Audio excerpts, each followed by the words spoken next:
Setting કરાય. માર જેવો બરતરા કરવા વાળો સ્વભાવ રાખ ને તો કઈક ઓછું થાય આમાં. તો થાય મમ્મી પૂછડી હારે આવે પછી એન પાસે કામ ન કરાવતી એવું બધું. માપે માપે જ કરવાનું, તારે કરાવવા લાગવાનું. આપણે બીજી હાહુ જેવું થાવું જ નથી. હું ખાલી દેખાવા જ જાડી છું, બાકી હું ફોરી કેવી છું, બધુંય કામ કરી નાખું. હા તો બરાબર. પૂછડી બોડાય છે આમ વગર કીધે બધુંય કામ કરી લે મમ્મી. હું માંદી પડી હતી ને તોય બહુ સીધી છોકરી છે.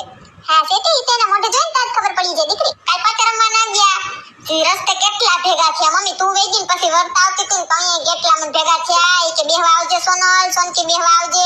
કે મમ્મી હું કાલ ને બેહી આવી ગઈ નથી તી. હા તે જાહુ હમણાં આવીને આપણે બે. તું મમ્મી બેઠી હતી ને તો અહીંયા બાજી હારી આવી હો. પતે રમતા હતા ને કાલ પછી તો ખીપીને આવ્યું ને આવ્યું કદનું આવે જ નહીં પછી મને એમ છે ગયું કરે હવે આ જગ્યા બડાવવી પડશે. એક તો આવલી ખાંડી ખોડીને બેઠી ને જગ્યા બુંધિયારી ને હવે ફરવું જ પડશે. પછી ફર્યા તો ત્રણ એક આવ્યા.